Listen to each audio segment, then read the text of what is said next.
നമസ്കാരം. ന്യൂസ് നൈറ്റിലേക്ക് സ്വാഗതം. തലശ്ശേരി ഫസൽ വധക്കേസിൽ തുടരന്വേഷണം വേണമെന്ന ഫസലിന്റെ സഹോദരന്റെ ഹർജി കൊച്ചി CBI കോടതി തള്ളി. താനടക്കം 4 പേരാണ് ഫസലിനെ വധിച്ചത് എന്ന് പോലീസിന് മുമ്പാകെ RSS പ്രവർത്തകൻ സുബീഷ് നൽകിയ മൊഴി മുഖവിലക്കെടുക്കാൻ കഴിയില്ല എന്ന് കോടതി വ്യക്തമാക്കി. CBI അന്വേഷണം ആവശ്യപ്പെട്ട ഫസലിന്റെ ഭാര്യ തുടരന്വേഷണം ആവശ്യപ്പെട്ടിട്ടില്ല എന്നും കോടതി ചൂണ്ടിക്കാട്ടി. എന്നാൽ CBI കോടതി വിധിക്കെതിരെ മേൽക്കോടതിയെ സമീപിക്കുമെന്ന് ഫസലിന്റെ സഹോദരനും പ്രതി കാരായി ചന്ദ്രശേഖരനും അറിയിച്ചു. RSS പ്രവർത്തകൻ സുബീഷ് പോലീസിന് നൽകിയ മൊഴിയുടെ അടിസ്ഥാനത്തിൽ കേസിൽ തുടരന്വേഷണം വേണമെന്നായിരുന്നു ഹർജിക്കാരുടെ ആവശ്യം. കൊല്ലപ്പെട്ട ഫസലിന്റെ സഹോദരൻ അബ്ദുൾ സത്താറാണ് ഈ ആവശ്യം ഉന്നയിച്ച് എറണാകുളം CBI കോടതിയെ സമീപിച്ചത്. സുബീഷ് പോലീസിന് നൽകിയ മൊഴിയും RSS നേതാവുമായി നടത്തിയ ഫോൺ സംഭാഷണവും കോടതിയിൽ അബ്ദുൾ സത്താർ ഹാജരാക്കിയിരുന്നു. എന്നാൽ ഈ തെളിവുകൾ തുടരന്വേഷണത്തിന് ഉത്തരവിടാൻ പര്യാപ്തമല്ലെന്ന് കോടതി ചൂണ്ടിക്കാട്ടി. ഇവ പരിഗണിച്ച് കൂടുതൽ അന്വേഷണം നടത്താൻ CBIയോട് ആവശ്യപ്പെടാൻ കഴിയില്ലെന്നും കോടതി വ്യക്തമാക്കി. CBIയുടെ കണ്ടെത്തലുകളും പോലീസിന് ലഭിച്ച മൊഴിയും പൊരുത്തപ്പെടുന്നില്ല. തന്നെയുമല്ല, കൊല്ലപ്പെട്ട ഫസലിന്റെ ഭാര്യയും അമ്മയുമാണ് CBI അന്വേഷണം ആവശ്യപ്പെട്ട് ഹൈക്കോടതിയെ സമീപിച്ചത്. ഇവരുടെ ഹർജിയിലാണ് കോടതി CBI അന്വേഷണത്തിന് ഉത്തരവിടുകയും ചെയ്തത്. എന്നാൽ പുതിയ വെളിപ്പെടുത്തലുകളുടെ അടിസ്ഥാനത്തിൽ കൂടുതൽ അന്വേഷണം വേണമെന്ന ആവശ്യം ഫസലിന്റെ ഭാര്യയും അമ്മയും ഇതുവരെ ഉന്നയിച്ചിട്ടില്ലെന്നും കോടതി എടുത്തു പറഞ്ഞു. താനടക്കം 4 പേർ ചേർന്നാണ് ഫസലിനെ കൊലപ്പെടുത്തിയതെന്നായിരുന്നു RSS പ്രവർത്തകനായ സുബീഷിന്റെ വെളിപ്പെടുത്തൽ. എന്നാൽ പോലീസ് എഴുതി നൽകിയ മൊഴി തന്നെ കൊണ്ട് പറയിക്കുകയായിരുന്നുവെന്ന് സുബീഷ് പിന്നീട് വിശദീകരിക്കുകയും ചെയ്തിരുന്നു. NDF പ്രവർത്തകനായിരുന്ന ഫസലിനെ കൊലപ്പെടുത്തിയ കേസിൽ CBI ഇതിനോടകം കുറ്റപത്രം സമർപ്പിച്ചിട്ടുണ്ട്. CPM നേതാക്കളായ കാരായി രാജനും കാരായി ചന്ദ്രശേഖരനും അടക്കം 8 പേർക്കെതിരെയാണ് CBI കുറ്റപത്രം സമർപ്പിച്ചത്. CPM നേതാക്കൾക്ക് ഫസൽ കൊലക്കേസിലുള്ള പങ്കിന് നിരവധി തെളിവുകളുണ്ടെന്ന് CBI കോടതിയിൽ ആവർത്തിക്കുകയും ചെയ്തിട്ടുണ്ട്. അതേസമയം CBI കോടതി ഉത്തരവിനെതിരെ ഹൈക്കോടതിയെ സമീപിക്കുമെന്ന് ഹർജിക്കാരുടെ അഭിഭാഷകൻ അറിയിച്ചു. റിപ്പോർട്ടർ, കൊച്ചി. ഈ വിഷയത്തിൽ നമ്മോടൊപ്പം അഡ്വക്കേറ്റ് വിശ്വൻ കാരായി രാജന്റെ അഭിഭാഷകൻ, VV രാജേഷ് BJP നേതാവ്, അബ്ദുൾ സത്താർ SDPI നേതാവ്, P ജയരാജൻ CPIM ജില്ലാ സെക്രട്ടറി, അബ്ദുറഹ്മാൻ ഫസലിന്റെ സഹോദരൻ തുടങ്ങിയവരെ ടെലിഫോൺ ലൈനിലും പ്രതീക്ഷിക്കുന്നു. ആദ്യം ശ്രീ അബ്ദുൾ സത്താർ, ഇങ്ങനെ ഒരു കാര്യം കൂടി ഇടയ്ക്ക് വെച്ച് പുറത്തേക്ക് വരുമ്പോൾ അത് അന്വേഷിക്കേണ്ടതില്ല, അന്വേഷിച്ച് ശരിയാണ് എന്നല്ല കണ്ടെത്തിയിരിക്കുന്നത്, അന്വേഷിക്കുകയേ വേണ്ട എന്ന നിലപാടെടുക്കുന്നതിനോട് നിങ്ങൾക്ക് യോജിപ്പുണ്ടോ? SDPIക്ക് യോജിപ്പുണ്ടോ?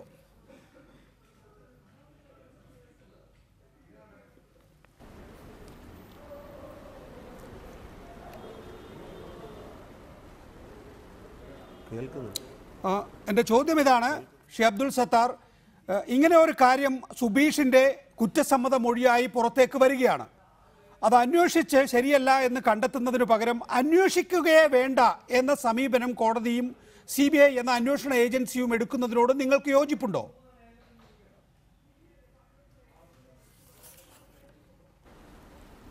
നികേഷ്,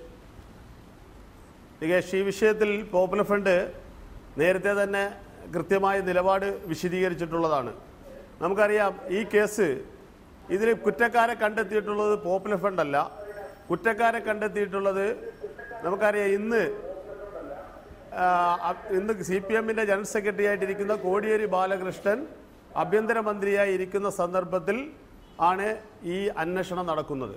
കേരള പോലീസ് അതോടൊപ്പം തന്നെ ക്രൈംബ്രാഞ്ച് 2 ഘട്ടങ്ങളിലായി അന്വേഷണം നടത്തി അതിൻ്റെ കുറ്റക്കാരെ കണ്ടെത്തുകയും അല്ലെങ്കിൽ ചില ആളുകളെ അറസ്റ്റ് ചെയ്യുകയും CPM പ്രവർത്തകരെ അറസ്റ്റ് ചെയ്യുകയും ചെയ്തതിന് ശേഷം ഈ കേസ് പല ഘട്ടങ്ങളിൽ ഇതിൻ്റെ അബ്ദുൾ സത്താർ, അതൊക്കെ ശരിയാണ്, നമ്മൾ പലതവണ പറഞ്ഞു പോയ കാര്യങ്ങളാണത്.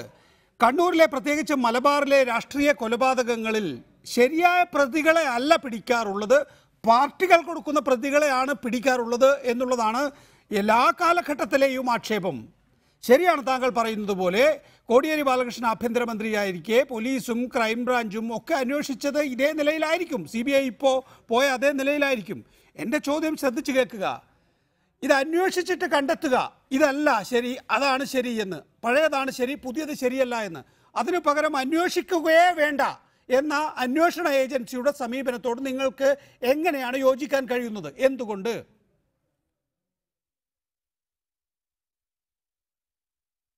അല്ല, ഞങ്ങൾ ആദ്യം മുതൽ തന്നെ അന്വേഷണം നടത്തി. ശരി, പറഞ്ഞോളൂ. ആദ്യം മുതൽ തന്നെ ഞങ്ങൾ ആവശ്യപ്പെടുന്നത് ശരിയായ ദിശയിലൂടെ അന്വേഷണം പോവുകയും യഥാർത്ഥ പ്രതികൾ നിയമത്തിന് മുന്നിൽ വരികയും ചെയ്യണമെന്ന് തന്നെയാണ് ഞങ്ങൾ ആവശ്യപ്പെടുന്നത്. ഒരിക്കലും ഞങ്ങൾ പ്രതികളെ കണ്ടെത്തിയിട്ടില്ല. CPM-ന്റെ നേതാക്കന്മാർ പ്രതികളാണ് എന്ന് പോപ്പുലർ ഫ്രണ്ട് പറഞ്ഞിട്ടില്ല. CPM-ന്റെ നേതാക്കന്മാർ പ്രതികളായി വരണമെന്നല്ല ഞങ്ങൾ ആഗ്രഹിക്കുന്നത്. ശരിക്കും യഥാർത്ഥ ഫസൽ കൊല്ലപ്പെട്ട കേസിൽ യഥാർത്ഥ പ്രതികൾ നിയമത്തിന് മുന്നിൽ വരണം, അവർ ശിക്ഷിക്കപ്പെടണം. ഇതാണ് പോപ്പുലർ ഫ്രണ്ട് ഓഫ് ഇന്ത്യയുടെ നിലപാട്. അത് ഈ കേസിന്റെ തുടക്കത്തിലും എപ്പോഴും ഞങ്ങൾ ആവശ്യപ്പെട്ടുകൊണ്ടിരിക്കുന്നത് അത് തന്നെയാണ്. യഥാർത്ഥ പ്രതികൾ ശിക്ഷിക്കപ്പെടണം എന്നുള്ളത് തന്നെയാണ് ഞങ്ങൾ ആവശ്യപ്പെടുന്നത്. ഇത് പോപ്പുലർ ഫ്രണ്ട് അതിന്റെ തുടക്കത്തിൽ തന്നെ ആവശ്യപ്പെട്ടിട്ടുണ്ട്. അതുകൊണ്ട് തന്നെയാണ് ഇതിന്റെ അന്വേഷണം ശരിയായ ദിശയിലല്ല എന്ന് തോന്നിയ ഒരു ഘട്ടത്തിൽ ഞങ്ങൾ CBI അന്വേഷണം ആവശ്യപ്പെട്ടുകൊണ്ടും അറിയൂ കോടതിയെ സമീപിക്കുമ്പോൾ അതിനെ സപ്പോർട്ട് ചെയ്യാൻ പോപ്പുലർ ഫ്രണ്ട് രംഗത്ത് വരികയും ചെയ്തിട്ടുള്ളത്. അതുകൊണ്ട് തന്നെയാണ് ശരിയായ ദിശയിലൂടെ അന്വേഷണം പോവുകയും ശരിക്കുമുള്ള പ്രതികൾ ശിക്ഷിക്കപ്പെടുകയും ചെയ്യണമെന്നുള്ള താല്പര്യത്തിന്റെ അടിസ്ഥാനത്തിലാണ്. പിന്നെ ഈ വിഷയത്തിൽ ഞാൻ താങ്കളിലേക്ക് മടങ്ങിയെത്താം. ശ്രീ VV രാജേഷ്, ഇപ്പോ നീതി പുലർന്നു എന്ന് BJP സ്വാഭാവികമായും കരുതുന്നുണ്ടാകും. അതിനപ്പുറത്തേക്ക് നമുക്ക് ചില ഇപ്പോൾ TP ചന്ദ്രശേഖരൻ വധത്തിൻ്റെ പേരിൽ കൂലങ്കഷമായ അന്വേഷണം നടന്നു. ആ കാലഘട്ടത്തിലാണ് കണ്ണൂർ രാഷ്ട്രീയത്തിലെ കൊലപാതകങ്ങളെക്കുറിച്ച് ഏറ്റവും ശക്തമായ നിലയിൽ അന്വേഷണം നടന്നത്. ആ അന്വേഷണം നടക്കുന്ന ഘട്ടത്തിലോ പല കാര്യങ്ങളും തെറ്റിദ്ധരിച്ച് വന്നിരുന്നു.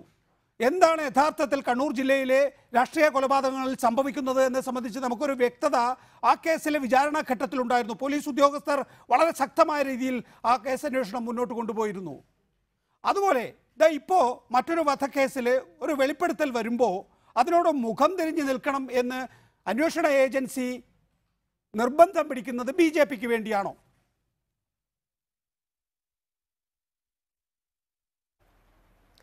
നികേഷേ, അന്വേഷണ ഏജൻസി നിർബന്ധം പിടിച്ചാലും പിടിച്ചില്ലെങ്കിലും ഇത് അവസാനം തീരുമാനമെടുക്കേണ്ടത് ഒരു ജഡ്ജിയാണല്ലോ. ആ ജഡ്ജ് BJPയോ CPM-ഓ കോൺഗ്രസോ CBI-യോ അല്ല, ഇന്ത്യൻ ജുഡീഷ്യറിയുടെ ഭാഗമായിട്ടുള്ള ജഡ്ജാണ്. ആ ജഡ്ജിന് തീരുമാനമെടുക്കാൻ സാധിക്കുന്നത് ഇന്ത്യൻ എവിഡൻസ് ആക്ടിൻ്റെയും CRPC-യുടെ ക്രിമിനൽ പ്രൊസീജിയർ കോഡിൻ്റെയും ബേസിലാണ് മാത്രമാണ് ജഡ്ജിന് തീരുമാനമെടുക്കാൻ പറ്റുന്നത്. ആ ജഡ്ജ് എന്ന് പറഞ്ഞു, പോലീസ് എഴുതി കോടതിയിൽ ഹാജരാക്കുന്ന കുറ്റസമ്മത മൊഴി ഒരു കാരണവശാലും ഒരു തെളിവായി അംഗീകരിക്കാൻ സാധ്യമല്ല, അത് ഒരു തുടരന്വേഷണത്തിന് ഉത്തരവിടാൻ പര്യാപ്തവുമല്ല എന്ന് പറഞ്ഞുകൊണ്ടാണ് ആ പെറ്റീഷൻ റിജക്റ്റ് ചെയ്തത്. ഈ ചർച്ചയിൽ പങ്കെടുക്കുമെന്ന് പ്രതീക്ഷിക്കുന്ന അഡ്വക്കേറ്റ് ശ്രീ വിശ്വൻ സീനിയർ അഭിഭാഷകനാണ്. അദ്ദേഹം ഉണ്ടെങ്കിൽ അദ്ദേഹം കുറച്ചുകൂടി വ്യക്തമാക്കുമെന്ന് ഞാൻ മനസ്സിലാക്കുന്നു. അതിൻ്റെ അടിസ്ഥാനത്തിലാണ് തള്ളിയിരിക്കുന്നത്. അതുകൊണ്ട് തന്നെ ഇതിൽ പ്രത്യേകിച്ച് ഇത് ഞങ്ങൾ പ്രതീക്ഷിച്ചിരുന്നത് തന്നെയാണ്. CPM നടത്തുന്ന അവസാനവട്ട ഒരു ശ്രമങ്ങളിൽ ഒന്നുകൂടി പൊളിഞ്ഞിരിക്കുന്നു എന്നാണ് എനിക്ക് ഈ അവസരത്തിൽ പറയാനുള്ളത്. തുടരുക. അബ്ദുറഹ്മാൻ, ഫസലിൻ്റെ സഹോദരൻ ടെലിഫോൺ ലൈനിലുണ്ട്. ശ്രീ അബ്ദുറഹ്മാൻ, ഇപ്പോൾ നേരത്തെ ശ്രീ VV രാജേഷ് ചൂണ്ടിക്കാണിച്ചതുപോലെ CBI ഇക്കാര്യത്തിൽ ഗൗരവം കാണിച്ചില്ല. ഇപ്പോൾ CBI കോടതിയും ഇക്കാര്യം അന്വേഷിക്കേണ്ടതില്ല എന്ന് തീരുമാനിച്ചിരിക്കുന്നു. അതായത് ഫസലിന്റെ സഹോദരൻ കൂടിയായ താങ്കൾ CPM-നോടൊപ്പം രാഷ്ട്രീയം കളിച്ചിരിക്കുന്നു. ഹലോ, ഞാനൊരു രാഷ്ട്രീയവും കളിച്ചിട്ടില്ല. ഞാൻ ഒരു രാഷ്ട്രീയം കളിച്ചിട്ടില്ല. ഒരുത്തൻ ഒരു സുപ്രഭാതത്തിൽ പറയുകയാണ്, ടെലിഫോണിൽ പറയുകയാണ്, ഞങ്ങൾ 4 പേര് കൂടിയിട്ടാണ് ഫസലിനെ കൊന്നത്. പിന്നീട് പോലീസിന്റെ അടുത്ത് മൊഴി കൊടുക്കുന്നത്. ഞങ്ങൾ ഇത് അന്വേഷിക്കണമെന്നോ പറഞ്ഞിരിക്കുന്നു CBI കോടതിയില്. അതില് ഇത് അന്വേഷിക്കോ ഒന്നും നടന്നിട്ടില്ല. ശ്രീ അബ്ദുറഹ്മാൻ, താങ്കൾക്ക് അറിയാവുന്നതുപോലെ ഫസലിന്റെ വധമുണ്ടാകുമ്പോൾ കോടിയേരി ബാലകൃഷ്ണ ആയിരുന്നു ആഭ്യന്തരമന്ത്രി. ആ കാലഘട്ടത്തിൽ അന്വേഷിച്ച് കണ്ടെത്തിയ പ്രതികളുമായിട്ടാണ് CBI ഇപ്പോൾ മുന്നോട്ട് പോകുന്നത്. ഇപ്പോൾ CPIM-നെ സംബന്ധിച്ചിടത്തോളം BJP-ക്കാരായ ആളുകളെ കൊണ്ട് ഈ കൊലക്കേസ് ഏറ്റെടുപ്പിക്കണം. പ്രത്യേകിച്ച് കാരായി രാജൻ CPM-ന്റെ കണ്ണൂർ ജില്ലാ സെക്രട്ടേറിയറ്റ് അംഗമാണ്. നേതൃത്വത്തിലുള്ള ആളുകൾ രാഷ്ട്രീയ കൊലപാതകങ്ങളിൽ നേരിട്ട് പങ്കെടുക്കുന്നു എന്നുള്ളത് CPM-നെ സംബന്ധിച്ചിടത്തോളം ജാള്യതയുള്ള കാര്യമാണ്. അതിൽ നിന്ന് ഒഴിവായി കിട്ടാൻ വേണ്ടിയാണ് ഈ രാഷ്ട്രീയ കൊലപാതകത്തിൽ CPIM എന്ന പാർട്ടി ഇത്രയധികം താല്പര്യമെടുക്കുന്നുണ്ടാവുക. ആ ഗൂഢാലോചനയിൽ താങ്കളും പങ്കാളിയാണോ? ഹലോ, അത് അവരെ രാഷ്ട്രീയ കാര്യം. ഈ ഫസൽ, എന്റെ അനുജൻ ഫസൽ കൊല്ലപ്പെട്ട് ഒരു മാസം ചെയ്യുന്ന മുമ്പ് അന്നത്തെ മുഖ്യമന്ത്രിയായിരുന്ന PS അച്യുതാനന്ദനിക്കും അതേപോലെ കോടിയേരി ബാലകൃഷ്ണനിക്കും അതുപോലെ ബഹുമാനപ്പെട്ട പ്രതിപക്ഷ നേതാവ് ഉമ്മൻചാണ്ടിക്കും ഞാൻ നിവേദനം കൊടുത്തിരുന്നു നേരിട്ടിട്ട്. കാരണം ഈ അന്വേഷണം ശരിയായ രീതിയിലല്ല. അതുകൊണ്ട് ഈ അന്വേഷണം CBIക്ക് പോകണമെന്ന് അന്യ അഭിപ്രായമുള്ള ആളാ.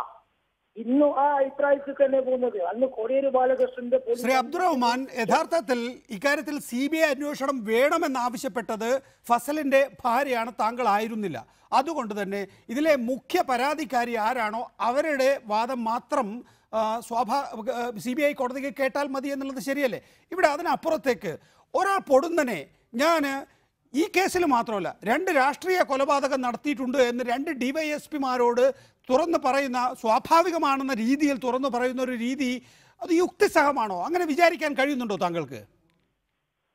ഹലോ, ഒന്ന് എന്നെ പറയാൻ അനുവദിക്കണം. പറയൂ സർ, പറയൂ. പറയാൻ അനുവദിക്കാതെ വെച്ചാൽ ഞാൻ അന്ന് തന്നെ, അന്ന് മുതലിച്ചിട്ട് ഇന്ന് വരെ, അന്ന് കോടിയേരി ബാലകൃഷ്ണന്റെ പോലീസ് അന്വേഷിച്ചത് ശരിയായ രീതിയല്ലാന്ന് അന്ന് നിങ്ങൾക്ക് രേഖകളുണ്ട് എൻ്റെ അടുത്ത്. ഇന്ന് മുഖ്യമന്ത്രിക്കോ ഇവർക്കൊക്കെ കൊടുത്ത. ശരി, മുന്നോട്ട് പോകും. അപ്പോ അതിന്റെ പേരിൽ ഇങ്ങനെ ഒരാൾ വെളിപ്പെടുത്തിയ സമയത്ത് ഒരു ഫോൺ സംഭാഷണം കിട്ടി. ഈ ഫോൺ സംഭാഷണത്തിന്റെ ഭാഗമായിട്ട് വെച്ചാൽ പോലീസിൽ വെളിപ്പെടുത്തലും വന്ന് ഇത് അന്വേഷിക്കണമെന്ന് പറഞ്ഞത്. പിന്നെ ഇതിനെ കുറിച്ചിട്ടുള്ള കൂടുതൽ വിവരങ്ങൾ എനിക്ക് കിട്ടിയിട്ടില്ല ഇന്നത്തെ വിധിനെ കുറിച്ചിട്ട്. അപ്പൊ ആ വിധിയും കൂടി കിട്ടിയതിന് ശേഷം ഞാൻ ഇനിയും മുന്നോട്ട് പോകും. അതെ, താങ്കൾ മുന്നോട്ട് പോകും എന്നുള്ളത് ശരി തന്നെ. പക്ഷേ എങ്ങനെയാണ് ഈ സുബീഷ്, കുപ്പി സുബീഷ് എന്ന് വിളിക്കുന്ന ഒരു RSS ക്രിമിനൽ ഈ നിലയിൽ വെളിപ്പെടുത്തൽ നടത്തുക എന്നുള്ളത് സംബന്ധിച്ച് ഒരു സഹോദരൻ എന്നുള്ള നിലയിൽ താങ്കൾ ഒരു നിഷ്പക്ഷ ചിന്ത നടത്തണ്ടേ? താങ്കളെ സംബന്ധിച്ചിടത്തോളം ഏറ്റവും പ്രധാനപ്പെട്ടത് CPM എന്ന പാർട്ടിയാണോ അതോ സഹോദരൻ എന്ന നിലയിൽ ഫസലാണോ? അല്ല, ഞാൻ സഹോദരൻ നിലയിലാണ് പറയുന്നത്. അതെ, അങ്ങനെ സഹോദരൻ എന്നുള്ള നിലയിൽ താങ്കളുടെ സഹോദരനാണ് ഫസൽ. ആ സഹോദരന്റെ രക്തസാക്ഷിത്വത്തിനോട് നീതി പുലർത്തുക എന്നുള്ളതാണ് വിഷയമെങ്കിൽ താങ്കൾ നിഷ്പക്ഷമായി ചിന്തിച്ചിട്ടുണ്ടോ? ഇങ്ങനെ ഒരാൾ, അതും ഒരു RSS ക്രിമിനൽ എന്ന് പേര് കേട്ടയാൾ ഈ നിലയിൽ പോലീസിനോട് 2 DYSPമാരുടെ മുമ്പിലിരുന്ന് ഞാൻ ഇങ്ങനെയൊക്കെ രാഷ്ട്രീയ കൊലപാതകങ്ങൾ നടത്തിയിട്ടുണ്ട് എന്ന് അത് വീഡിയോയിൽ ചിത്രീകരിക്കുന്നുണ്ട് എന്ന് അറിയുക തന്നെ അങ്ങനെ പറയുമെന്ന് താങ്കൾ വിശ്വസിക്കുന്നുണ്ടോ? അതിന് മുമ്പ് കിട്ടിയ തെളിവുകൾ എന്ന് പറഞ്ഞു കഴിഞ്ഞാൽ വീഡിയോയിൽ കിട്ടിയതല്ല, ടെലിഫോൺ സംഭാഷണത്തിൽ കിട്ടിയ. ശരി, ആദ്യം ടെലിഫോൺ സംഭാഷണത്തിൽ കിട്ടി, പിന്നെ വീഡിയോയിൽ വന്നു, അതൊക്കെ എല്ലാവർക്കും അറിയാം. മുന്നോട്ട് പോകൂ. താങ്കളോട് ഞാൻ ചോദിക്കുന്നത്, അങ്ങനെ സ്വാഭാവികമായി പറയാവുന്ന വിധത്തിലാണോ രാഷ്ട്രീയ കൊലപാതകങ്ങൾ കണ്ണൂരിൽ നടക്കാറുള്ളത്? രാഷ്ട്രീയ കൊലപാതകം നടത്തുന്നവർ അത് ചെയ്യാറുള്ളത്, പിന്നീട് പോലീസിന് മൊഴി കൊടുക്കാറുള്ളത്? നിങ്ങൾ എന്നെ പറയാൻ വിടാത്ത എന്താ? എന്നോട് ചോദ്യം ചോദിക്കാൻ അതിന് മറുപടി പറയുന്ന മുമ്പ് നിങ്ങൾ തന്നെ പറയാ, അതിൽ ശരിയില്ലല്ലോ. പറയൂ സർ. ഞാൻ താങ്കൾ പറയുന്നതിൽ പഴയ കാര്യങ്ങൾ ഇങ്ങനെ ആവർത്തിച്ചു പോകണ്ടെന്ന് വിചാരിച്ചിട്ടാണ് ഇടപെടുന്നത്. കാര്യങ്ങളിലാണ് എനിക്ക് ആവർത്തിക്കാൻ പുതിയ കാര്യങ്ങളൊന്നും ഇല്ലല്ലോ. അപ്പൊ നമ്മൾ എന്താ ആവശ്യപ്പെട്ടെന്ന് പറഞ്ഞു കഴിഞ്ഞാൽ ഞാൻ താങ്കളിലേക്ക് മടങ്ങിയെത്താം. CPIM കണ്ണൂർ ജില്ലാ സെക്രട്ടറി P. ജയരാജൻ ടെലിഫോൺ ലൈനിലുണ്ട്. ശ്രീ P. ജയരാജൻ, ഫസലിന്റെ സഹോദരന്റെ ഹർജി കൊച്ചി CBI കോടതി തള്ളിയിരിക്കുകയാണ്. അത് എന്താണോ ഇക്കാര്യത്തിൽ BJP പറഞ്ഞത് അതിനെ സാധൂകരിക്കുകയല്ലേ? ഇവിടെ CBI എന്ന അന്വേഷണ ഏജൻസിയാണ് യഥാർത്ഥത്തിൽ ഇത്തരമൊരു നിലപാടിലേക്ക് എത്തിച്ചത്. കാരണം ഇവിടെ സുബീഷിന്റെ കുറ്റസമ്മത മൊഴിയിൽ ഫസലിന്റെ വധത്തിൽ തന്റെ പങ്കാളിത്തം മാത്രമല്ല, കൂത്തുപറമ്പ് ചിറ്റാരിപ്പറമ്പിലെ ഗ്രാമപഞ്ചായത്ത് സ്റ്റാൻഡിംഗ് കമ്മിറ്റി ചെയർമാൻ സഖാവ് G. പവിത്രന്റെ കൊലപാതകത്തിലും തന്റെ പങ്കാളിത്തം അതേ കുറ്റസമ്മത മൊഴിയിൽ അദ്ദേഹം പറയുന്നുണ്ട്. ഇതിനെ അടിസ്ഥാനപ്പെടുത്തി പവിത്രൻ കേസ് അന്വേഷിക്കുന്ന കേരള പോലീസ് അതിലെ CD-യുടെ ഭാഗം കോടതിയിൽ സമർപ്പിച്ച് തുടരന്വേഷണം നടത്താൻ, കാരണം പവിത്രൻ കേസിൽ ചില പുതിയ വിവരങ്ങൾ ലഭിച്ചിരിക്കുകയാണ്, അതിന്റെ അടിസ്ഥാനത്തിൽ തുടരന്വേഷണം നടത്താൻ വേണ്ടി കോടതിയോട് കേരള പോലീസ് എന്ന അന്വേഷണ ഏജൻസി അനുമതിക്ക് അപേക്ഷിക്കുന്നു. അതേസമയം CBI നടത്തുന്ന അന്വേഷണമാണ് ഫസൽ കേസിൽ നടക്കുന്നത്. ആ ഫസൽ കേസിലെ അന്വേഷണത്തിന്റെ ഭാഗമായി പുതിയ വിവരങ്ങൾ കിട്ടിയിരിക്കുന്നു. ആ പുതിയ വിവരം എന്ന് വെച്ചാൽ പോലീസിന് നൽകിയിട്ടുള്ള മൊഴി മാത്രമല്ല, ഇതേ സുബീഷ് നേരത്തെ 2 വർഷം മുമ്പ് നടത്തിയിട്ടുള്ള ഫോൺ സംഭാഷണത്തിലെ വിവരങ്ങളും പ്രധാനപ്പെട്ട തെളിവായി തന്നെ അന്വേഷണ ഏജൻസിക്ക് പരിഗണിക്കാൻ കഴിയുമായിരുന്നു. പക്ഷേ CBI കൂട്ടിലിട്ട തത്തയെ പോലെ പെരുമാറിയെന്നാണ് അനുമാനിക്കേണ്ടത്. അതിനപ്പുറത്തേക്ക് ശ്രീ P. ജയരാജൻ, CBI കോടതി തന്നെ ഈ പറയുന്ന തെളിവുകൾ വിശ്വസിക്കേണ്ടതില്ല എന്നാണ് തീരുമാനിച്ചിരിക്കുന്നത്. അതുകൊണ്ടാണ് BJP പറയുന്നതല്ലേ ഇക്കാര്യത്തിൽ ശരി എന്ന ചോദ്യം ഞാൻ ഉന്നയിച്ചത്. അല്ലല്ല, ഇവിടെ CBI എന്ന് പറയുന്ന അന്വേഷണ ഏജൻസിയാണ് യഥാർത്ഥത്തിൽ കളിച്ചത്. കോടതിക്ക് മറ്റ് ഒരു നിലപാട് സ്വീകരിക്കാൻ കഴിയുമോ എന്ന കാര്യത്തിൽ വ്യത്യസ്ത അഭിപ്രായമുണ്ട്. കാരണം ഇവിടെ തലശ്ശേരി കോടതിയിൽ ഇതേ കുറ്റസമ്മത മൊഴിയിലെ പവിത്രൻ കേസിലെ പങ്കാളിത്തം സംബന്ധിച്ച് തുടർ അന്വേഷണം വേണമെന്ന് അന്വേഷണ ഏജൻസിയായിട്ടുള്ള പോലീസാണ് ആവശ്യപ്പെടുന്നത്. ഇവിടെ CBI എന്ന അന്വേഷണ ഏജൻസി യാതൊരു അന്വേഷണവും ആവശ്യമില്ല എന്ന മുൻവിധിയോടുകൂടിയുള്ള നിലപാട് സ്വീകരിക്കും. ദയവായി തുടരുക ശ്രീ പി ജയരാജൻ. ശ്രീ വി രാജേഷ്, 2 കൊലക്കേസിലെ പങ്കാളിത്തം സംബന്ധിച്ചാണ് കുപ്പി സുബീഷ് പോലീസിന് മൊഴി നൽകിയിരിക്കുന്നത്. അതിൽ ചിറ്റാരിപ്പറമ്പ് G പവിത്രൻ വധക്കേസിൽ ഈ പറയുന്ന കുറ്റസമ്മത മൊഴിയിലെ കാര്യങ്ങൾ കൂടി പോലീസ് അന്വേഷിക്കുന്നു. എന്നാൽ ഫസലിന്റെ കാര്യത്തിൽ അങ്ങനെ അന്വേഷണം നടത്താൻ CBI തയ്യാറല്ല. യഥാർത്ഥത്തിൽ സംസ്ഥാന പോലീസ് അല്ലേ ശരി ഇക്കാര്യം അന്വേഷിക്കുക? അതിൽ എന്തെങ്കിലും കണ്ടെത്തലുകളിലേക്ക് കാര്യങ്ങൾ നയിക്കുന്നില്ല എങ്കിൽ വലിയ തരത്തിലുള്ള വൈരുദ്ധ്യം. അന്വേഷണമാണ് എല്ലാത്തിൻ്റെയും ഘടകം. ഇപ്പോൾ നമ്മളിപ്പോൾ ഒരു അന്വേഷണം റദ്ദ് ചെയ്യണമെന്ന് ആവശ്യപ്പെട്ട് കോടതിയെ സമീപിച്ചാൽ അത് അന്വേഷിക്കേണ്ട എന്തെങ്കിലും സാഹചര്യമുണ്ടോ എന്ന് മാത്രമാണ് പരിശോധിക്കുക. അന്വേഷിക്കേണ്ട എന്തെങ്കിലും സാഹചര്യമുണ്ട് എന്ന് തോന്നുകയാണെങ്കിൽ, വളരെ സാങ്കേതികമാണെങ്കിൽ തന്നെയും അന്വേഷണത്തിന് വിടുകയാണ് ചെയ്യുക. ഇവിടെ ആ നിലയിൽ 2 അന്വേഷണ ഏജൻസികൾ 2 നിലപാടെടുക്കുന്നു. സംസ്ഥാന പോലീസിൻ്റെ അത് വേണമെങ്കിൽ പൊളിറ്റിക്കൽ ആണെന്ന് താങ്കൾ പറഞ്ഞേക്കാം. പക്ഷെ അങ്ങനെ പറയുമ്പോൾ CBIയുടേതും രാഷ്ട്രീയമാണെന്ന് പറയേണ്ടി വരും.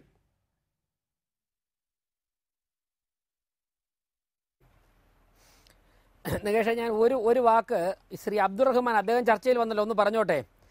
റംല അദ്ദേഹത്തിൻ്റെ സഹോദരിയാണല്ലോ.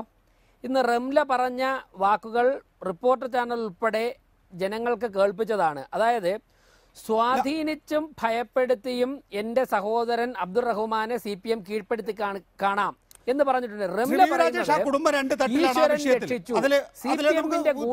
കൂടുതൽ കാര്യങ്ങൾ ചോദിക്കാം. ഞാൻ ചോദിച്ച ചോദ്യത്തിന് മറുപടി ഇല്ലെങ്കിൽ ആ വിഷയം മറന്നു പോകും താങ്കൾ തന്നെ. ശരി, ഞാൻ മറുപടി തരാം.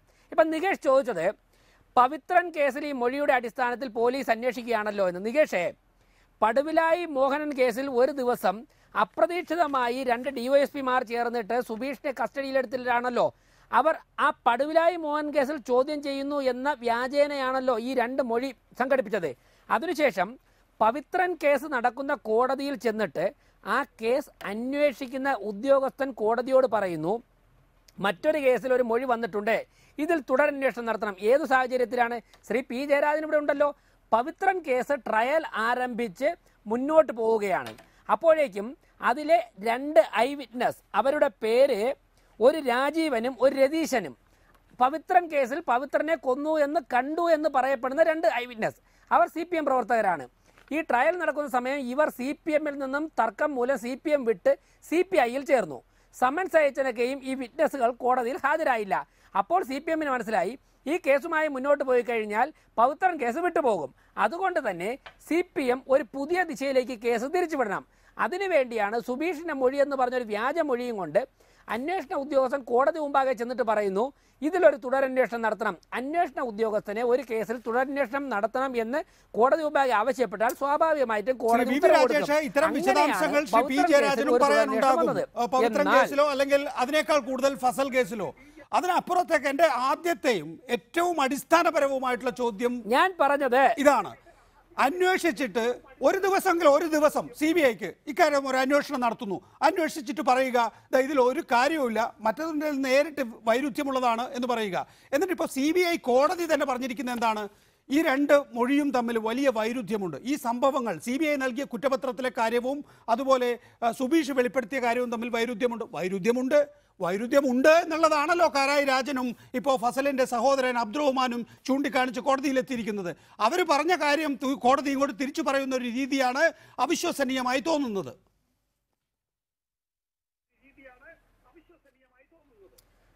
നികേഷേ, CBIയുടെ വക്താവല്ല ഞാൻ. CBI കേസ് ഏറ്റെടുത്തത് BJPയുടെ ഗവൺമെൻറ് അധികാരത്തിലിരുന്നപ്പോഴുമല്ല. ഇനി BJP ഭരിക്കുന്ന ഗവൺമെൻറ്റാണ് അധികാരത്തിലിരിക്കുമ്പോഴാണ് CBI കേസ് അന്വേഷിക്കണമെങ്കിൽ ഞങ്ങളതിൽ ഇടപെടാനുള്ള പ്ലാനുമില്ല, ഞങ്ങളങ്ങനെ ഇടപെടുന്ന സംഘടനയുമില്ല, ഞങ്ങൾക്കങ്ങനെ ഇടപെടാൻ സാധിക്കുകയുമില്ല. മാത്രവുമല്ല CBI ഇക്കാര്യങ്ങളൊക്കെ പറയുന്നത് ഒരു ജഡ്ജിൻ്റെ മുമ്പിലാണല്ലോ. ട്രയൽ നടക്കുന്ന ഒരു ജില്ലാ ജഡ്ജിയുടെ മുൻപിലാണല്ലോ CBI ഇതൊക്കെ പറയുന്നത്. അങ്ങ് പറഞ്ഞതുപോലെ CBI പറയുന്നത് ബേസ്ലെസ് ആർഗ്യുമെന്റ്സ് ആണ് എന്നുണ്ടെങ്കിൽ പരിണിതപ്രജ്ഞനായ ആ ജഡ്ജ് CBIയുടെ ആർഗ്യുമെന്റ് ഒക്കെ തള്ളിക്കളഞ്ഞിട്ട് കാരായിമാരുടെ ആർഗ്യുമെന്റ് ശരിവച്ചനെയല്ലോ. എന്തുകൊണ്ട് ശരിവച്ചില്ല? യാഥാർത്ഥ്യമാണ് ശ്രീ പി ജയരാജൻ. നമ്മൾ എപ്പോഴും ആശ്രയിക്കുന്നത് CPM പോലും ഏറ്റവും ഒടുവിൽ ജിഷ്ണുവിന്റെ കേസിൽ CBI അന്വേഷണം സ്വാഭാവികമായും അവരുടെ കുടുംബാംഗങ്ങൾ ആവശ്യപ്പെട്ടതുകൊണ്ടായിരിക്കും CBIയിലേക്കാണ് കൈമാറിയത്. CBI കോടതി പറയുന്നത് CBI എന്ന അന്വേഷണ ഏജൻസിയല്ല, അംഗീകരിക്കാതിരിക്കാനാവില്ല ഒരു രാഷ്ട്രീയ പാർട്ടിക്കും. അല്ല, അന്വേഷണ ഏജൻസി ഒരു കേസിൽ അന്വേഷണം ആവശ്യപ്പെടുന്നു, കോടതി അനുവദിക്കുന്നു. അതേ മൊഴി അടിസ്ഥാനപ്പെടുത്തി CBI എന്ന് പറയുന്ന അന്വേഷണ ഏജൻസി പറയുന്നു ആ സുബീഷിന്റെ മൊഴി വിശ്വാസയോഗ്യമല്ല, അതുകൊണ്ട് അന്വേഷിക്കേണ്ടതില്ല. ആ നിലപാട് കോടതി ശരിവെക്കുകയാണ് ചെയ്തത്. അതെ, അതിന് കാരണമുണ്ട്. അതിന് കാരണം എന്താണ്? വലിയ തോതിലുള്ള വൈരുദ്ധ്യം അക്കാര്യത്തിലുണ്ട്. സുബീഷിന്റെ ഫസൽ വധം എങ്ങനെയാണോ നടന്നത് അതിൽ നിന്നും തീർത്തും വ്യത്യസ്തമായിട്ടുള്ള ഒരു പുതിയ കഥയാണ് ഇപ്പോൾ സുബീഷിന്റെ മൊഴിയിലൂടെ ഉണ്ട് എന്ന് പറഞ്ഞ് അബ്ദുറഹ്മാനും കാരായ രാജനും അവതരിപ്പിക്കുന്നത്. അത് കോടതിയെ സംബന്ധിച്ചിടത്തോളം അവിശ്വസനീയമാണ്. കാരണം കുറ്റപത്രത്തിൽ ഇത്രയധികം അന്വേഷണം നടത്തി കണ്ട കാര്യങ്ങൾ തീർത്തും തെറ്റാണെന്ന് പറഞ്ഞ് വീണ്ടും പോകാൻ മാത്രമുള്ള കാര്യങ്ങൾ സുബീഷിന്റെ മൊഴിയിലില്ല. ഇവിടെ കോടതിയുടെ മുമ്പാകെ സുബീഷിന്റെ പോലീസിലെ കുറ്റസമ്മത മൊഴി മാത്രമല്ല, 2 വർഷം മുമ്പ് സുബീഷ് വേറൊരു ആളുമായിട്ട് സംസാരിക്കുന്ന ഫോൺ സംഭാഷണത്തിലും ഇതേ കാര്യങ്ങൾ തന്നെയാണ് പറയുന്നത്. അത് വ്യാജമായി ഉണ്ടാക്കിയതാണ്. അല്ല, ആ ഫോൺ സംഭാഷണത്തിലും RSSന്റെ പങ്കാളിത്തമാണ്. ഫസൽ വധത്തിൽ RSSന്റെ പങ്കാളിത്തം വെളിപ്പെടുത്തുന്ന വിവരങ്ങളാണ് സുബീഷിന്റെ ആ ഫോൺ സംഭാഷണത്തിലും ഉള്ളത്. അപ്പൊ സ്വാഭാവികമായിട്ടും RSS ആണ് ഈ കൃത്യം നടത്തിയത് എന്ന് ഫസലിന്റെ പ്രസ്ഥാനമായിട്ടുള്ള NDF നേരത്തെ പറഞ്ഞതാണ്. നേരത്തെ പല സന്ദർഭങ്ങളിലും CPM വ്യക്തമാക്കിയതാണ്. അതുതന്നെയാണ് ഫോൺ സംഭാഷണത്തിലുള്ളത്. അതുതന്നെയാണ് സുബീഷിന്റെ പോലീസിലെ കുറ്റസമ്മത മൊഴിയിലുള്ളത്. ഇത് മാത്രമല്ല, സുബീഷ് കുറ്റസമ്മത മൊഴിയിൽ പറയുന്ന ഷിനോജിന്റെ ഫോൺ സംഭാഷണം CBIയുടെ കൈവശം കിട്ടിയിട്ടുണ്ട്. അതുമാത്രവുമല്ല, ഈ ഷിനോജ് തിരുവനന്തപുരത്ത് ആറ്റിങ്ങലെ RSS കാര്യാലയത്തിൽ ഒളിവിൽ കഴിഞ്ഞു. ഈ കേസിൽ പ്രതിയായേക്കുമോ എന്നുള്ള ഭയം നിമിത്തം RSS നേതാക്കന്മാരുടെ നിർദ്ദേശാനുസരണം ആറ്റിങ്ങലെ RSS കാര്യാലയത്തിൽ ഒഴിവിൽ കഴിഞ്ഞ അവസരത്തിൽ അന്ന് RSSന്റെ കാര്യവാഹകരായിരുന്ന വിഷ്ണുവിനോട് താൻ ഈ സംഭവത്തിൽ പങ്കാളിയായിട്ടുണ്ട്, ഫസലിന്റെ വധത്തിൽ താൻ പങ്കാളിയായിട്ടുണ്ടെന്ന് ഷിനോജ് വെളിപ്പെടുത്തിയതായി വിഷ്ണുവിന്റെ ഒരു മൊഴി വഞ്ചൂർ കോടതിയിലുണ്ട്. ഇവയാകെ പരിശോധിക്കേണ്ടതാണ്. തീർച്ചയായിട്ടും ഉയർന്ന കോടതികളിൽ അത് പരിശോധിക്കാനുള്ള അവസരം കിട്ടുമെന്നാണ് ഞാൻ തുടരുക. Advocate P. പ്രേമരാജൻ, സുബീഷിന്റെ അഭിഭാഷകൻ. ശ്രീ പ്രേമരാജൻ, താങ്കളാണല്ലോ സുബീഷിനെ കഴിഞ്ഞ ദിവസം കണ്ണൂർ പ്രസ് ക്ലബിൽ വാർത്താ സമ്മേളനത്തിന് എത്തിച്ചത്. ഇപ്പോൾ ശ്രീ P. ജയരാജൻ പറഞ്ഞതുപോലെ കോടതിയിൽ മൊഴിയുണ്ട്, സുബീഷ് ടെലിഫോണിൽ മറ്റൊരാളുമായി സംസാരിക്കുന്നതുണ്ട്, ഇതാ ഇപ്പോൾ ദീർഘ സംഭാഷണം പോലീസുമായി നടത്തുന്നതുണ്ട്. ഇതെല്ലാം CPM-കാർ അടിച്ചിട്ടോ അല്ലെങ്കിൽ CPM-കാർ പ്രീണിപ്പിച്ചിട്ടോ അല്ലെങ്കിൽ പോലീസുകാർ കെട്ടിത്തൂക്കിയിട്ടോ ആണെന്ന് എങ്ങനെ പറയാൻ കഴിയും? ഇത് വ്യത്യസ്ത കാലഘട്ടങ്ങളിലാണ്.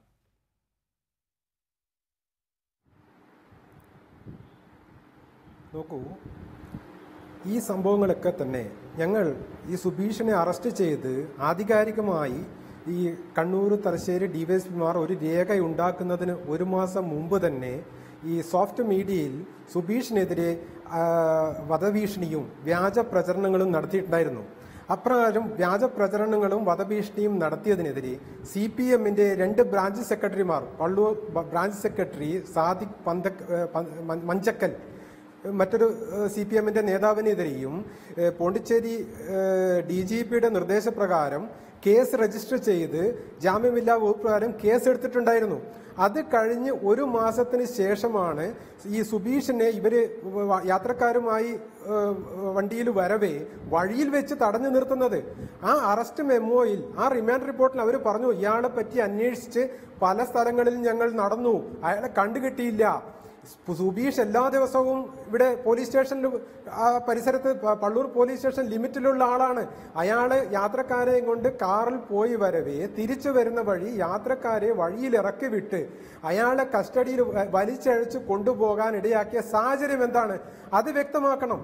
ഈ 2 DYSPമാരും കേരളത്തിലെ DGP-യും അമിത ആവേശം കാണിച്ചു എന്ന് CBI കോടതിയിൽ റിപ്പോർട്ട് നൽകിയിട്ടുണ്ട്. അത്തരമൊരു റിപ്പോർട്ട് തന്നെ വ്യക്തമാണ് എന്തിന് ഇവർ അമിത ആവേശം കാണിക്കണം. ഈ രണ്ട് ഉദ്യോഗസ്ഥന്മാർ തലശ്ശേരിയിലെ കണ്ണൂരിലും ഡിവൈഎസ്പിമാരും കേരളത്തിലെ DGP അന്നത്തെ ലോക്നാഥ് ബെഹ്റ അദ്ദേഹത്തിന് CBIയിലെ ദീർഘകാലം ഉണ്ടായിരുന്നയാളാണ്. അദ്ദേഹത്തിന് കേരളത്തിലെ DGP ആക്കിയത് തന്നെ ലാവ്ലിൻ കേസും കാരായിമാരുടെ ഈ കേസും ഒതുക്കണം എന്നുള്ള പ്രത്യേക മുൻവിധിയോട് കൂടിയിട്ടാണ്. സീനിയറായിരുന്ന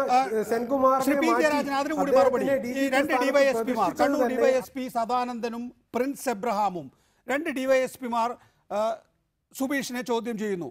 അതിൻ്റെ ഒരു പ്രൊഫൈൽ ഷോട്ടിലൂടെയാണ് നമ്മൾ സുബീഷ് എന്താണ് പറയുന്നത് എന്ന് കേൾക്കുന്നത്. ദീർഘനേരമുള്ള മൊഴി. അത് ആ കേസിൻ്റെ അന്വേഷണം നടന്നുകൊണ്ടിരിക്കെ തന്നെ വിവരാവകാശ പ്രകാരം പ്രതിക്ക് കിട്ടുന്നു എന്ന് പറയുമ്പോൾ ശരിയായിരിക്കാം, നിയമപരമായി ചിലപ്പോൾ അതിന് സാധ്യത ഉണ്ടാകുമായിരിക്കും.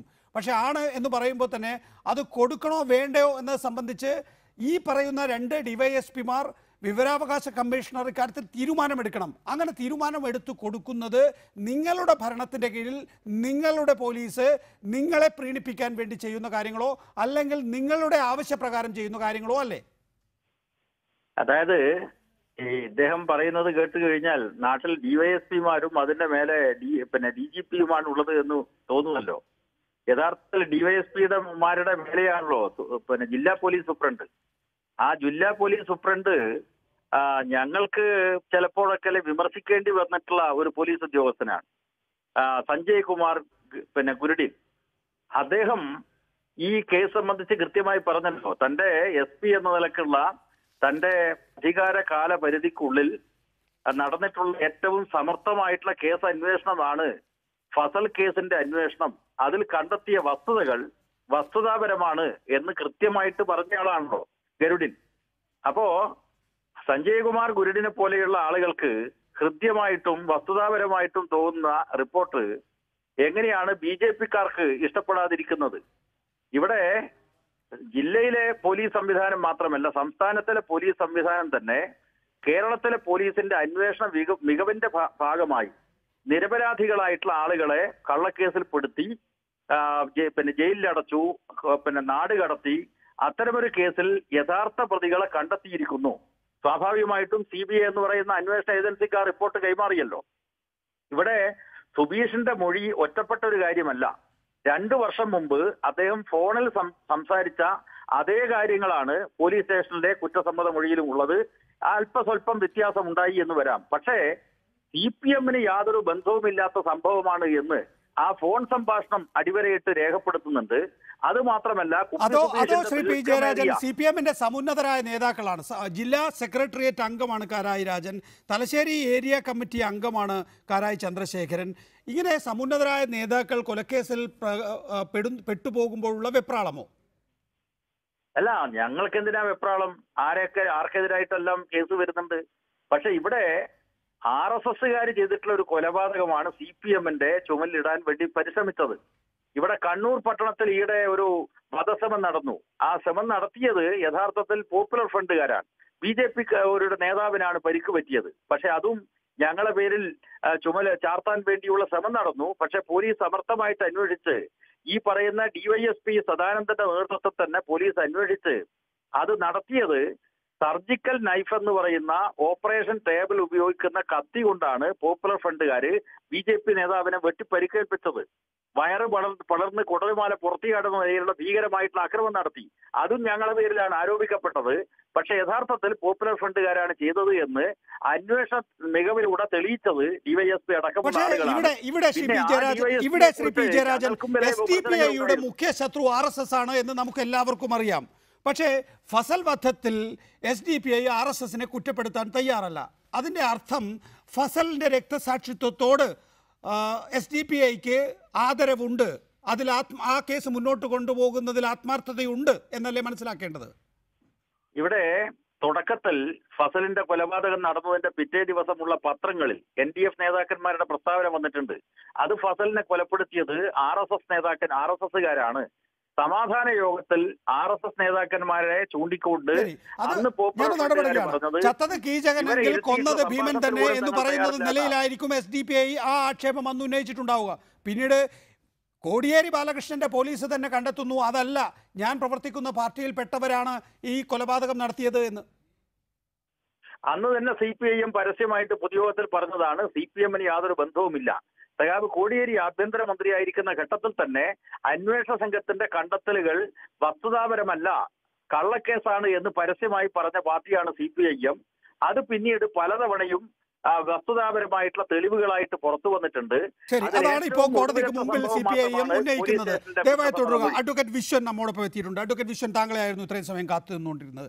CBIക്ക് ആദ്യം കിട്ടിയ മൊഴിയുമായോ കൊലപാതക സാഹചര്യങ്ങളുമായോ ഒരു വിധത്തിലും ഈ പറയുന്ന സുബീഷിന്റെ മൊഴി പൊരുത്തപ്പെടുന്നില്ല. മറ്റൊരു കൊലപാതക കേസിൽ ലഭിക്കുന്ന ഈ മൊഴിക്ക് അല്ലെങ്കിൽ കുറ്റസമ്മത മൊഴിക്ക് നിങ്ങൾ അടിയറയിട്ട് പറയുന്ന കാര്യത്തിന് ഒരു പ്രാധാന്യവും ഇന്നത്തെ സാഹചര്യത്തിൽ ഇല്ല. കാരണം ഈ പറയുന്ന സാഹചര്യങ്ങളൊന്നും ഒത്തുപോകുന്നില്ല. ഫസലിൻ്റെ ഭാര്യയാണ് CBI അന്വേഷണം ആവശ്യപ്പെട്ട് പരാതി നൽകിയത്. ആ ഭാര്യയ്ക്ക് ഇപ്പോഴത്തെ അന്വേഷണത്തിൽ യാതൊരു അതൃപ്തിയുമില്ല. ഇങ്ങനെ CBI കോടതി അർത്ഥശങ്കയ്ക്കിടയില്ലാത്ത വിധം കാര്യങ്ങൾ പറയുമ്പോൾ ഇനിയിപ്പോൾ അതിൽ എന്ത് സാധ്യതയാണ് ഉള്ളത്?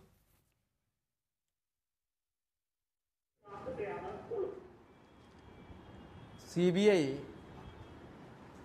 എറണാകുളത്തെ CBI കോടതി ഇത് സംബന്ധിച്ച് പുറപ്പെടുവിച്ച വിധി യഥാർത്ഥത്തിൽ പരിപക്വമാണ് എന്നുള്ള അഭിപ്രായം ഒരു നിയമ മേഖലയിൽ പ്രവർത്തിക്കുന്ന ഒരാൾക്കും പറയാൻ വേണ്ടി കഴിയില്ല. കാരണം തുടരന്വേഷണവുമായി ബന്ധപ്പെട്ട് വസ്തുതകൾ പുറത്തു വരുന്നത് പരിശോധിക്കണമെന്നുള്ള ഒരു ആക്ഷേപം അല്ലെങ്കിൽ ഒരു അഭിപ്രായത്തിൻ്റെ അടിസ്ഥാനത്തിൽ അതാവശ്യമുണ്ടോ എന്ന് പരിശോധിക്കുന്ന ഘട്ടത്തിൽ സ്വാഭാവികമായും കുറ്റസമ്മത മൊഴിയുടെ വിശ്വാസ്യതയിലേക്ക് ആഴത്തിലേക്ക് ഇറങ്ങാനുള്ള ഒരു അവസരം ബന്ധപ്പെട്ട കോടതിക്കില്ല. യഥാർത്ഥത്തിൽ ആ വസ്തുത സംബന്ധിച്ച് അന്വേഷിക്കേണ്ടത് പോലീസാണ്. പോലീസ് അന്വേഷിച്ച് അതിൻ്റെ സംശുദ്ധതയെ സംബന്ധിച്ച് കോടതിയിലെത്തുന്ന ഘട്ടത്തിലാണ് ഇത് വിശ്വസിക്കാൻ പറ്റുന്നതാണോ അല്ലയോ എന്നുള്ള കാര്യം പരിശോധിക്കപ്പെടുന്നത്. എന്നാൽ ഇങ്ങനെ ഒരു കുറ്റസമ്മത മൊഴി കൊടുത്തതിനെ തുടർന്ന് ഉടൻ തന്നെ ഈ കുറ്റസമ്മത മൊഴി കൊടുത്ത ആളുകൾ കോടതിയിൽ വന്ന് അല്ലെങ്കിൽ ചാനലിൽ വന്ന് തിരുത്തി പറഞ്ഞാൽ അത് സംബന്ധിച്ച് അന്വേഷണം നടത്തേണ്ടതില്ല, അല്ലെങ്കിൽ കുറ്റസമ്മത മൊഴി കൊടുത്ത ആളുകൾ പിന്നീട് അതിൽ നിന്ന് പിന്നോട്ട് പോയാൽ അന്വേഷണം നടത്തേണ്ടതില്ല എന്നുള്ള ഒരു നിലപാടെടുക്കുന്നത് ശരിക്കും പറയുകയാണെങ്കിൽ വസ്തുതകളെ കൃത്യമായി കാണാൻ വേണ്ടി തയ്യാറാണ്. നമുക്ക് വളരെ വേഗത്തിൽ മുന്നോട്ട് പോകേണ്ടതുകൊണ്ടാണ് ഞാനൊന്ന് ചോദ്യവുമായി ഇടപെടുന്നത്. ഇവിടെ നിൽക്കൂ. ഫസൽ വധിക്കപ്പെടുന്നു. ഏതാണ്ട് 7 മാസത്തിന് ശേഷമാണല്ലോ ഇക്കാര്യത്തിൽ കേസ് മുന്നോട്ട് നീങ്ങുന്നില്ല എന്ന പരാതിയുമായി ഫസലിന്റെ ഭാര്യ വരുന്നത്. അപ്പോൾ പ്രതികളെ പിടിക്കുന്നതിന് വേണ്ടി വലിയ അമാന്തമുണ്ടായി. ഇവിടെ പ്രതിയാണ് ഫസലിന്റെ വധത്തിലെ പ്രതി ഞാനാണെന്ന് കരുതുക. ഞാനല്ല പ്രതി, വേറൊരു പ്രതിയാണ് എന്ന് പറഞ്ഞിട്ടുള്ള രേഖകളുമായി കോടതിയെ സമീപിക്കുന്നത് ശരിയാണ്. അവിടെ ഫസലിന്റെ സഹോദരൻ അബ്ദുറഹ്മാനെ കാമോഫ്ലാഷ് ചെയ്ത് കൂടെ നിർത്തിയിട്ടുണ്ടാകും. പക്ഷേ അതാരാണ് എന്ന് മനസ്സിലാക്കാനുള്ള ബുദ്ധി CBIക്കും CBI കോടതിക്കുമുണ്ട്. അപ്പോൾ പ്രതി പറയുകയാണ് വേറൊരാളാണ് പ്രതി എന്ന് പറഞ്ഞു വരുമ്പോൾ അതിനെ നിസ്സാരമായി തള്ളലല്ലാതെ കോടതിക്ക് എന്ത് ചെയ്യാൻ കഴിയും? നീതിന്യായ വ്യവസ്ഥ അതേ നിലയിൽ പുലരണ്ടേ? ഈ കേസിൽ പ്രതി യാതൊരു ഹർജിയും സമർപ്പിച്ചിട്ടില്ല.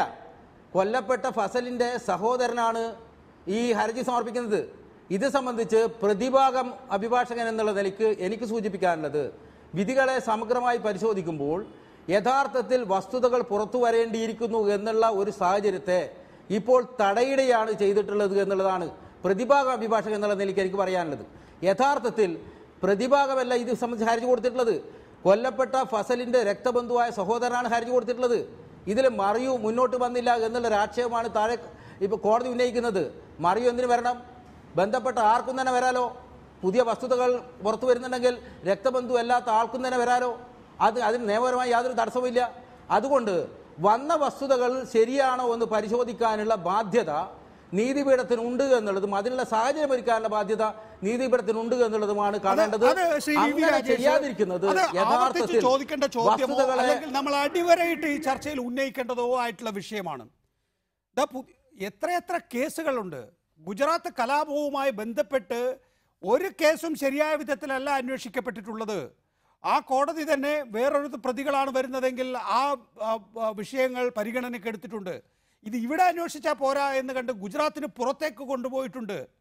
ഈ സുബീഷ് തന്നെ ഞാൻ ഇന്ന് പരമാവധി ശ്രമിച്ചതാണ് സുബീഷിനെ ഒന്ന് ലൈവിലോ അല്ലെങ്കിൽ ടെലിഫോണിലോ കിട്ടുമെന്ന്. നിങ്ങളുടെ അഭിഭാഷകൻ അതിന് തയ്യാറാവുന്നില്ല. അപ്പോൾ ആ നിലയിൽ ഒന്ന് കുറേ കാര്യങ്ങൾ എന്തായാലും ഇതിനകത്ത് ഒളിഞ്ഞു കിടക്കുന്നുണ്ട്. ആ ഒളിഞ്ഞു കിടക്കുന്ന കാര്യങ്ങൾ പുറത്തേക്ക് കൊണ്ടുവരണമെങ്കിൽ ഇന്ന് നമുക്ക് പോലീസോ അല്ലെങ്കിൽ ക്രൈംബ്രാഞ്ചോ അല്ലെങ്കിൽ CBIയോ ഒരു അന്വേഷണം എന്നെങ്കിലും ഞാൻ നേരത്തെ പറഞ്ഞതുപോലെ പ്രാഥമികമായ ഒന്ന് വിലയിരുത്തി വിടാനെങ്കിലും ഉള്ള ചങ്കൂറ്റം കാണിക്കണമായിരുന്നു.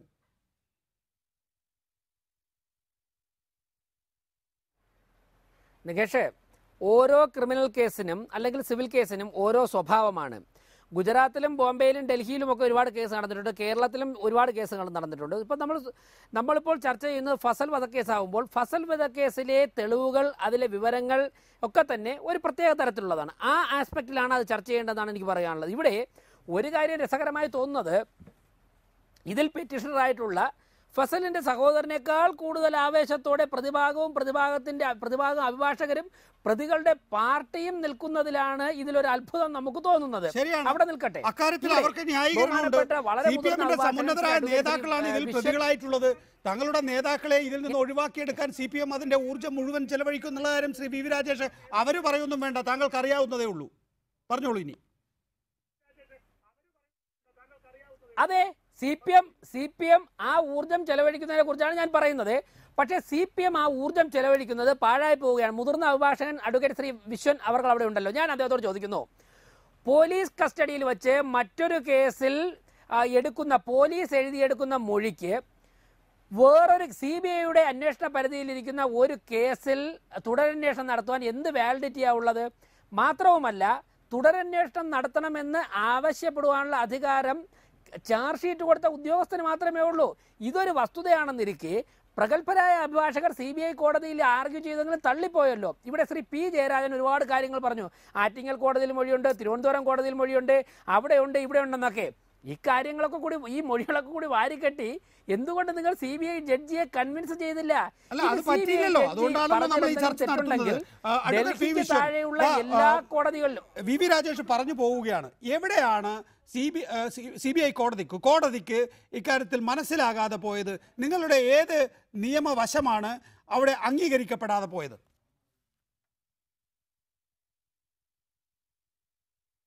ഇതിലെ വളരെ പ്രധാനപ്പെട്ട ഒരു വസ്തുത, പരാതി കൊടുത്തത്, ഹർജി കൊടുത്തത് ഫസലിൻ്റെ സഹോദരനാണ്. എന്താണ് ആക്ഷേപം? നേരത്തെ കണ്ടെത്തിയിരിക്കുന്ന വസ്തുതകൾ ശരിയല്ല, അതിനെ സംബന്ധിച്ച് പുതിയൊരു വെളിപ്പെടുത്തലുകൾ വന്നിട്ടുണ്ട്, അത് സംബന്ധിച്ച് അന്വേഷിക്കണം. ഇതിൽ വളരെ പ്രസക്തമായൊരു കാര്യം VV രാജേഷിനോട് ഞാൻ സൂചിപ്പിക്കാം. ഈ കേസിൽ വളരെ പ്രസക്തമായ കാര്യം, ഈ AS പട്ടേൽ എന്ന് പറയുന്ന കേസ് 2017 കേസിൽ അന്വേഷണ ഉദ്യോഗസ്ഥനാണ് സാധാരണ നിലക്ക് തുടരന്വേഷണത്തിന് ഹർജി കൊടുക്കേണ്ടത് എന്നാണ് കോടതി വിധിയെന്ന് ഞാൻ അംഗീകരിക്കുന്നു. ഇവിടെ അന്വേഷണ ഉദ്യോഗസ്ഥൻ്റെ കണ്ടെത്തലുകൾ തെറ്റാണ്, അന്വേഷണ ഉദ്യോഗസ്ഥൻ കളവാണ് ചെയ്തിരിക്കുന്നത് എന്ന് പറയുമ്പോൾ ഈ വസ്തുത, ആ ആക്ഷേപം ശരിയാണെന്ന് വരികിൽ അന്വേഷണ ഉദ്യോഗസ്ഥൻ ജയിലിൽ പോകും. ഈ ഒരു സാഹചര്യത്തിൽ അന്വേഷണ ഉദ്യോഗസ്ഥൻ ജയിലിൽ പോവുകയും നഷ്ടപരിഹാര നടപടിക്ക് വിധേയനാകുകയും ചെയ്യും എന്നുള്ള ഒരു നിയമാവസ്ഥ ഉയർന്നു വരുന്ന ഒരു ഭീഷണമായ ഒരു അവസ്ഥ നിലനിൽക്കുമ്പോൾ ആ അന്വേഷണ ഉദ്യോഗസ്ഥൻ തുടരന്വേഷണത്തിന് വേണ്ടി ഹർജി കൊടുക്കുമെന്ന് വിശ്വസിക്കാൻ നമുക്ക് ആര് ബുദ്ധിയില്ലേ? ആരെങ്ങനെയാണ് തുടരന്വേഷണത്തിന് വേണ്ടി അദ്ദേഹം ഹർജി കൊടുക്കുക? അദ്ദേഹം കൊടുത്താൽ അദ്ദേഹത്തിന് ജയിലിൽ പോകുന്ന ഒരു വഴിയാണ് ഒരുക്കുക. അതുകൊണ്ട് ഇത്തരം ഒരു പ്രത്യേക സാഹചര്യത്തിൽ അന്വേഷണ ഉദ്യോഗസ്ഥന്റെ നടപടിയെ അതീവ ഗൗരവമായി ചാലഞ്ച് ചെയ്യുന്ന ഒരു ഘട്ടത്തിൽ അന്വേഷണ ഉദ്യോഗസ്ഥരിൽ നിന്ന് തന്നെ അത്തരം ഒരു നടപടി പ്രതീക്ഷിക്കാൻ കഴിയില്ല. അതുകൊണ്ട് 2017 AS പട്ടേൽ കേസ് ഇതുമായി യാതൊരു തരത്തിൽ ബന്ധമില്ല എന്ന് കാണേണ്ടതുണ്ട്. അതുകൊണ്ട് അന്വേഷണ ഉദ്യോഗസ്ഥൻ പരാതി കൊടുക്കും, അന്വേഷണ ഉദ്യോഗസ്ഥൻ പരാതി കൊടുക്കണം എന്നുള്ള കണ്ടെത്തലുകൾ CBIയുടെ കണ്ടെത്തലോ അല്ലെ CBI കോടതിയുടെ കണ്ടെത്തലോ ശരിയല്ല, അത് വസ്തുതാപരമല്ല, അങ്ങനെ നടപടി എടുക്കാൻ കഴിയില്ല. ശരി, VV രാജേഷ്, അതിന് പെട്ടെന്ന് മറുപടി താങ്കളുടെ ഭാഗത്തുനിന്ന് ചുരുക്കണേ.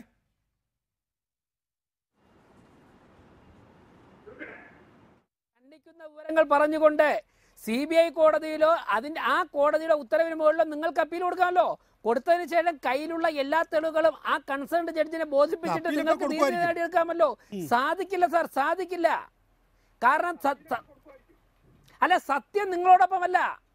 വ്യക്തമായിട്ട് ഹൈക്കോടതിക്ക് ബോധ്യപ്പെട്ടതിന് ശേഷമാണ് കാരായിമാരെ കണ്ണൂർ ജില്ലയിൽ നിന്നും ആട്ടിപ്പായിച്ച് എറണാകുളം ജില്ലയിൽ കൊണ്ട് നിർത്തിയിരിക്കുന്നത്. എല്ലാ തെളിവുകളും പരിശോധിച്ചതിന് ശേഷമാണ് ആ തീരുമാനം എടുത്തിരിക്കുന്നത്. അതുകൊണ്ടാണ് കൂടുതൽ വിശകലനത്തിന്റെ ഒന്നും ആവശ്യമില്ലാതെ തള്ളിയത്.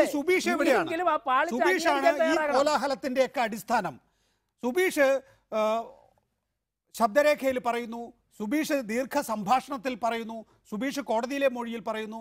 ഈ സുബീഷിനൊന്നും നമുക്ക് കിട്ടുന്നുമില്ല. എവിടെയാണ് ഈ സുബീഷ്? എന്തിനാണ് സുബീഷ് ഇങ്ങനെ ഒളിഞ്ഞിരിക്കുന്നത്? ഒരു പ്രസ് ക്ലബിലെ വാർത്താ സമ്മേളനം അത് അംഗീകരിക്കുന്നു, താങ്കളുടെ സംരക്ഷണയിലുള്ള പ്രസ് ക്ലബിലെ. അതിനപ്പുറത്തേക്ക് സുബീഷിനെ ഈ പറയുന്ന വിധത്തിലുള്ള മലക്കമറിച്ചിൽ നടത്തുന്ന സുബീഷിനെ കിട്ടാത്തത് പറയൂ. സുബീഷ് വാർത്താ സമ്മേളനം നടത്താനിടയായ സാഹചര്യം മനസ്സിലാക്കുക. കഴിഞ്ഞ 8 മാസമായി സുബീഷ് എന്ന വ്യക്തിയെ മാധ്യമങ്ങളിലൂടെയും ചാനലിലൂടെയും സോഫ്റ്റ് മീഡിയയിലൂടെയും നിങ്ങൾ ഭീഷണിയും ഇതും എല്ലാ ഭീഷണിയും നടത്തുകയാണ്. ആ സുബീഷിനെ അവസാനം അദ്ദേഹത്തിന്റെ ആയ മൊഴി വിവരാവകാശ രേഖ എനിക്കറിയേണ്ടത് സുബീഷിനെ കിട്ടാൻ വല്ല വഴിയുണ്ടോ? സുബീഷാണ് ഒരിക്കൽ പറയുന്നത്, പിന്നെ വീണ്ടും വേറൊരു മൊഴി പറയുന്നത്. അങ്ങനെ ഒരു സാഹചര്യം നിലനിൽക്കുമ്പോൾ ഒരു നിഷ്പക്ഷമായിട്ട് അന്വേഷണം നടത്താൻ വേണ്ടിയാണ് സുബീഷിനെ തേടുന്നത്. സുബീഷിന്റെ കാര്യത്തില് ഒന്നും മറക്കാനില്ല, എല്ലാം തുറന്നു പറയാനുള്ള ഒരു തന്റെ ഇടമുള്ള ആളാണ് എങ്കിൽ സുബീഷിനെ ഇത്തരം ചർച്ചകളിൽ കൂടെ നമുക്ക് പങ്കെടുപ്പിക്കാം. ഇപ്പോ ഫസലിന്റെ സഹോദരനോട് ക്രൂരമായ ചോദ്യങ്ങൾ പോലും ചോദിക്കേണ്ടി വരുന്നു. പക്ഷേ അതൊരു റിയാലിറ്റിയാണ്. ആ റിയാലിറ്റിയിൽ നിന്നുകൊണ്ടായിരിക്കും ഒരുപക്ഷെ അത്രയൊന്നും പറയുന്നുണ്ടാവുക. അത്രയൊന്നും മാനസികമായിട്ടുള്ള പിരിമുറുക്കം സുബീഷ് ഏറ്റുവാങ്ങേണ്ടതില്ല. അതുകൊണ്ട് തന്നെ സുബീഷിന് ഇത്തരം ചർച്ചകളിൽ പങ്കെടുക്കാം, സുബീഷിന് ധൈര്യമുണ്ടെങ്കിൽ. CPM നേതാക്കൾ എല്ലാവരും സുബീഷിന് നേരെ വധഭീഷണി ഉയർത്തിയാണ്. സുബീഷിന്റെ ജീവന് ഭീഷണിയുണ്ട്. ആ നിലയ്ക്ക് സുബീഷ് എങ്ങനെ ധൈര്യപ്പുറത്ത് വരും? നിങ്ങൾ മാത്രമല്ല, പോലീസിന്റെ ഭാഗത്തു നിന്നും സുബീഷിന് ഭീഷണിയും പ്രലോഭനങ്ങളും വാഗ്ദാനങ്ങളും കേസിൽ ഉൾപ്പെടുത്തുമെന്നും ഇല്ലെങ്കിൽ ജാമ്യം റദ്ദാക്കുമെന്നും പറഞ്ഞിട്ടുള്ള ഭീഷണി നടക്കുകയാണ്. സുബീഷ് വാർത്താ സമ്മേളനത്തിൽ വന്ന് പറയാനിടയായ സാഹചര്യം തന്നെ അതാണ്. 8 മാസമായി സുബീഷ് വാർത്താ സമ്മേളനത്തിൽ വരാതിരിക്കാനുള്ള കാരണം സുബീഷിന്റെ മുന്നിൽ അന്വേഷണ ഏജൻസികളുണ്ട്. സുബീഷ് CBIക്കും ദേശീയ മനുഷ്യാവകാശ കമ്മീഷനും ഇവിടെ രണ്ട് പാർട്ടികളുടെ ഭാഗത്ത് നിന്ന് വലിയ സമ്മർദ്ദം ഈ കേസിലെ എല്ലാ പ്രതികളും നേരിടുന്നുണ്ട് എന്ന കാര്യത്തിൽ ഉറപ്പാണല്ലോ ശ്രീ അബ്ദുൾ സത്താർ. ഒരുപക്ഷെ ഇപ്പോൾ കോടതി കണ്ടെത്തിയതുപോലെ CPM സമ്മർദ്ദം ചെലുത്തി ആയിരിക്കാം സുബീഷ് ആ നിലയിൽ പറഞ്ഞത് എന്ന് വാദത്തിനെടുത്താൽ, രണ്ടാമത്തെ വാദമുണ്ട്. സുബീഷിനെ സംബന്ധിച്ചിടത്തോളം സുബീഷ് നൽകിയ മൊഴി ആകെ തന്നെയും വലിയ പ്രത്യാഘാതങ്ങൾ ഉണ്ടാക്കാൻ പോകുന്നതാണ് എന്നും സുബീഷിന്റെ മൊഴിയിലെ ചില ഭാഗങ്ങൾ മാത്രമാണ് വിവരാവകാശ പ്രകാരം ഇപ്പോൾ പുറത്തു വന്നിരിക്കുന്നത്. ഇനിയിപ്പോൾ ബാക്കിയുള്ളത് കൂടി വന്നാൽ ഒരു വേർഷനാണ്, ഞാൻ കണ്ടിട്ടില്ല അതിൻ്റെ ഏറ്റവും പൂർണ്ണമായ രൂപം. RSS നേതാക്കൾക്കെതിരായ മൊഴിയുണ്ട് എന്ന് പറയുന്നു. അപ്പോൾ RSSകാരായിട്ടുള്ള പ്രമുഖരായിട്ടുള്ള ആളുകൾ പോലും ഒരുപക്ഷെ നിയമത്തിൻ്റെ പരിധിയിൽ വന്നേക്കാം എന്നുള്ളതാണ്. അപ്പോൾ ഈ സുബീഷിനെ അന്ന് അന്വേഷിക്കണ്ടേ? എന്തുകൊണ്ട് സുബീഷ് ഇങ്ങനെ പറയാനിടയായി? എന്തുകൊണ്ട് സുബീഷ് മാറ്റി പറയാനിടയായി? SDPIക്ക് RSSനെ കുറിച്ച് ഇങ്ങനെയൊക്കെ കാര്യങ്ങൾ ചെയ്യുന്ന ആളുകളാണ് എന്ന ബോധ്യമുണ്ടായിട്ടും ആ ആംഗിൾ നിങ്ങൾ വിടുന്നത് എന്തുകൊണ്ടാണ്?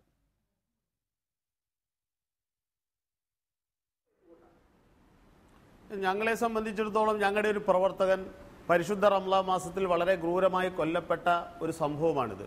അതുകൊണ്ട് തന്നെയാണ് ഇതിൻ്റെ തുടക്കം മുതൽ തന്നെ ഇതിൻ്റെ അന്വേഷണത്തിലെ ഇഴഞ്ഞു നീങ്ങലും അതുപോലെ അന്വേഷണത്തിൽ പിഴവുകളുണ്ട് എന്ന് ചൂണ്ടിക്കാണിച്ചുകൊണ്ടുമൊക്കെ തന്നെ ഞങ്ങൾ പല ഘട്ടത്തിൽ അന്നത്തെ ആഭ്യന്തരമന്ത്രിയെയും ബന്ധപ്പെട്ട ആളുകളെയൊക്കെ തന്നെ ഇത് ബോധ്യപ്പെടുത്തിയിട്ടുള്ളത്. അങ്ങനെ അവർ നടത്തിയിട്ടുള്ള അന്വേഷണം, ആ അന്വേഷണത്തിൽ ഇഴഞ്ഞു നീങ്ങുന്നു അല്ലെങ്കിൽ ഇത് അട്ടിമറിക്കാൻ ശ്രമം നടത്തുന്നു എന്നൊക്കെ ഞങ്ങൾ പറഞ്ഞതിന് ഒരുപാട് കാരണങ്ങളുണ്ട്. കാരണം ആ ഘട്ടത്തിൽ പലപ്പോഴും അന്വേഷണ ഉദ്യോഗസ്ഥന്മാരും പല ഘട്ടങ്ങളിൽ മാറ്റുന്ന സമീപനമുണ്ടായി. ഇത് ഞങ്ങളല്ല, ഇതല്ല CPM ഭരിക്കുന്ന ഘട്ടത്തിലാണ് ഇത് നടക്കുന്നത്. കോടിയേരി ബാലകൃഷ്ണൻ ആഭ്യന്തരമന്ത്രിയായിരിക്കുന്ന ഘട്ടത്തിലാണ് ഇത് നടക്കുന്നത്. അന്വേഷണ ഉദ്യോഗസ്ഥന്മാരെ മാറ്റുന്ന സാഹചര്യങ്ങളുണ്ടായി.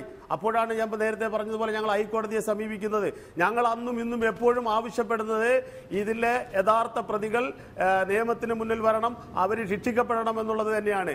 സുബീഷ് നടത്തിയെന്ന് പറയുന്ന ഈ വെളിപ്പെടുത്തൽ മുന്നിൽ വെച്ചുകൊണ്ട് ഒരു പുനരന്വേഷണം നടത്തണമെന്ന് ആവശ്യപ്പെടാൻ കഴിയുന്ന ഒരു സാഹചര്യങ്ങളും ഇല്ല എന്നാണ് ഞങ്ങൾ മനസ്സിലാക്കുന്നത്. അതുകൊണ്ടാണ് കഴിഞ്ഞ കാലങ്ങളിലെ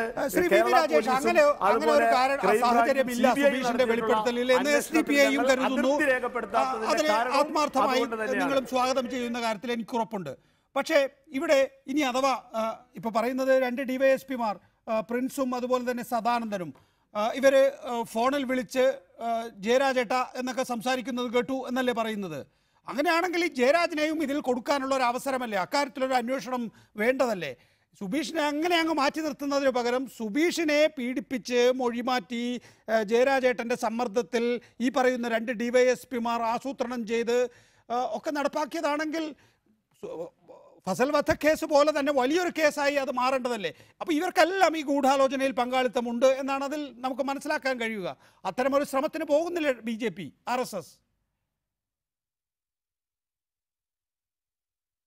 നികേഷ്, ഈ കുടുക്കലും കിട്ടുന്ന അവസരത്തിലൊക്കെ മുതലെടുക്കലൊന്നും ഞങ്ങളുടെ പരിപാടിയല്ല. ഞാൻ ഒരു കാര്യം, SDPയുടെ ഒരു പ്രവർത്തനയോട് ഒരു കാര്യം പറഞ്ഞല്ലോ.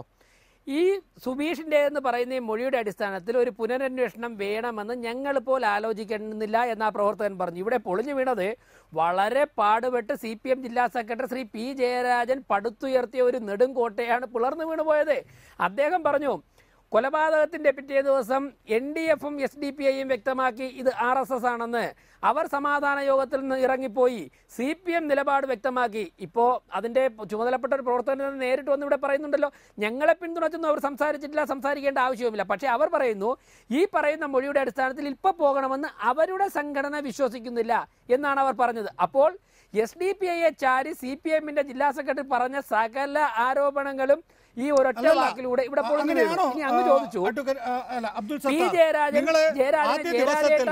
BJP RSS ആണ് ഈ കൊലപാതകം നടത്തിയതെന്നും പിന്നീട് സമാധാന യോഗത്തിലെത്തി ഫസലിന്റെ കൊലപാതകികളായിട്ടുള്ള ആളുകൾ ഇവിടെ ഇരിക്കുന്നുണ്ട്, അതുകൊണ്ട് ഞങ്ങളിത് പങ്കെടുക്കുന്നില്ല എന്ന് പറഞ്ഞ് ഇറങ്ങിപ്പോയവരാണോ?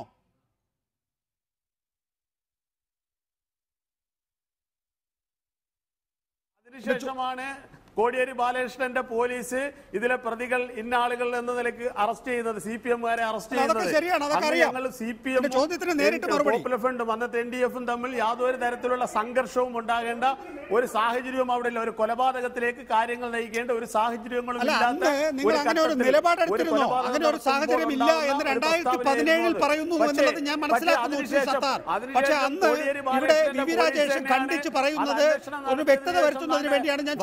ചോദ്യം കേൾക്കുക. ഒന്ന്, ഇത് RSSകാരാണ്, BJPക്കാരാണ് ഫസലിനെ കൊന്നത് എന്ന നിലപാട് നിങ്ങൾ എടുത്തിരുന്നോ? സമാധാന യോഗത്തിൽ പോയപ്പോൾ ഫസലിന്റെ കൊലപാതകളായ RSSകാരാണ് ഇവിടെ ഇരിക്കുന്നത്, അവർക്കൊപ്പം ഞങ്ങൾ സമാധാന യോഗത്തിൽ പങ്കെടുക്കില്ല എന്ന് പറഞ്ഞ് ഇറങ്ങിപ്പോയിരുന്നോ? നേരിട്ടുള്ള മറുപടി.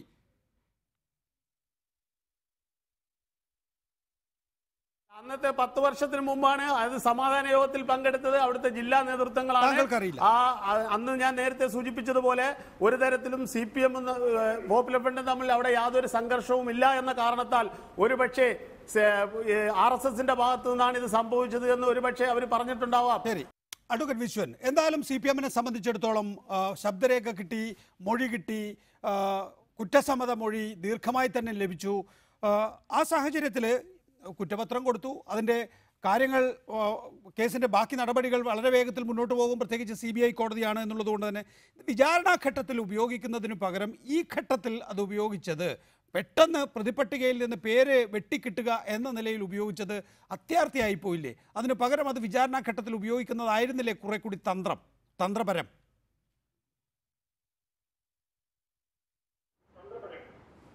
അതായത് ഇതൊരു വളരെ പ്രസക്തമായ ചോദ്യമാണ്. കേവലമായി ഈ കേസിൽ നിന്ന് രക്ഷപ്പെടാൻ CPMന് കഴിയുമായിരുന്നില്ലേ? ഇത്തരം തെളിവുകൾ ശേഖരിച്ചുകൊണ്ട് അത് വിചാരണഘട്ടത്തിൽ ഉപയോഗിച്ച് രക്ഷപ്പെടാമായിരുന്നില്ലേ എന്നുള്ള ചോദ്യം വളരെ പ്രസക്തമാണ്. ഒരു കാര്യം പ്രസക്തമായിട്ടുള്ളത്, ഈ കേസിലെ ദൃക്സാക്ഷികളെല്ലാം തന്നെ 4 ദൃക്സാക്ഷികളാണുള്ളത്. ഇവിടെ ഇരിക്കുന്ന മറ്റാരെങ്കിലും ഇതിൻ്റെ കേസ് റെക്കോർഡ്സ് വായിച്ചിട്ടുണ്ടെന്ന് എനിക്ക് തോന്നുന്നില്ല. 4 ദൃക്സാക്ഷികളും വ്യത്യസ്ത നിലപാട് നിരവധി ഘട്ടത്തിൽ മാറ്റി എടുക്കുക എന്നുള്ളതാണ് സ്വീകരിച്ചത്. കാണാത്ത ആൾ കണ്ടിരുന്നു എന്ന് CBI ചോദ്യം ചെയ്യുമ്പോൾ പറയുക, തിരിച്ചു പറയുക, അങ്ങനെ ഏകദേശം 5-6 മൊഴികൾ വ്യത്യസ്ത നിലപാട് സ്വീകരിച്ചുള്ള മൊഴികളാണ്. കൃത്യമായി സംഭവം കണ്ട ആരും തന്നെ ഇല്ല. കൃത്യമായ സംഭവം കണ്ടു എന്നും ക്ലെയിം ചെയ്യുന്ന ആളുകൾ അതിൻ്റെ മൊഴികൾ വായിച്ചു നോക്കിയാൽ തന്നെ CPMന് രക്ഷപ്പെടുന്നതിന് വരെ തടസ്സമൊന്നുമില്ല. ഇവിടെ ഒരു കാര്യം എന്താ, ഈ ആരാണ് കൊല ചെയ്തതെന്ന് പുറത്തു വരണ്ടേ? CPM പ്രതികൾ രക്ഷപ്പെടുക എന്നുള്ള കേവലമായ ഒരു ചടങ്ങല്ല നടക്കേണ്ടത്. ഈ നീതി വ്യവസ്ഥയിൽ വിശ്വാസമുള്ള ആളുകൾക്ക് ഈ ഫസലിന്റെ കൊലപാതകം ആര് നടത്തി എന്നുള്ളത് വെളിവാണ്ടേ?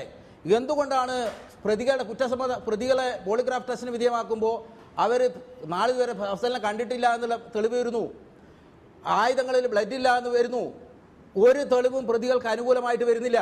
പക്ഷെ ഇവിടെ ഒരു പ്രധാനപ്പെട്ട പോയിന്റ് എന്താണ്? ഈ ഫസലിനെ കൊല ചെയ്തത് ആരാണ്? ഏതായാലും അയാൾ ഏതെങ്കിലും തരത്തിൽ കമിഴ്ന്നു വീണ് മരിച്ചു എന്നുള്ളതല്ല. 36 പരിക്കുകളോടെ മരണപ്പെട്ടതാണ്. വെട്ടേറ്റും അടിയേറ്റും പരിക്കുകളോട് മരണപ്പെട്ടതാണ്. ഈ വസ്തുത കണ്ടെത്തണമല്ലോ. കേവലമായി CPM രക്ഷപ്പെടുക എന്നുള്ളത് മാത്രമല്ല, CPM കേസിൽ നിന്ന് രക്ഷപ്പെടുന്നത് സ്വാഭാവികം. നിരവധി കേസുകളിൽ നിന്ന് നിരപരാധികൾ എന്ന് കണ്ട് പുറത്തേക്ക് വരുന്നുണ്ട്. പക്ഷേ ഫസൽ എന്ന് പറയുന്നത് CPM സംബന്ധിച്ചിടത്തോളം, തലശ്ശേരി സംബന്ധിച്ചിടത്തോളം അവിടെ സമയം കുറച്ചേ ഉള്ളൂ. അതുകൊണ്ട് ശ്രീ അബ്ദുൾ റഹ്മാൻ, ഇപ്പോൾ നമുക്ക് എന്താ മനസ്സിലാക്കേണ്ടത്? സുബീഷിന്റെ വെളിപ്പെടുത്തൽ വിശ്വൻ വക്കീൽ ഉപയോഗിക്കും. ഫസലിനെ കൊന്നതാണ്, അത് കൊന്നത് CPM-കാരാണ് എന്ന നിലയിൽ അതിൻ്റെ ഇപ്പോഴത്തെ നിലയിൽ പോവുകയും ചെയ്യും. അന്തിമവിധി എന്താണെന്ന് നമുക്കറിയില്ല.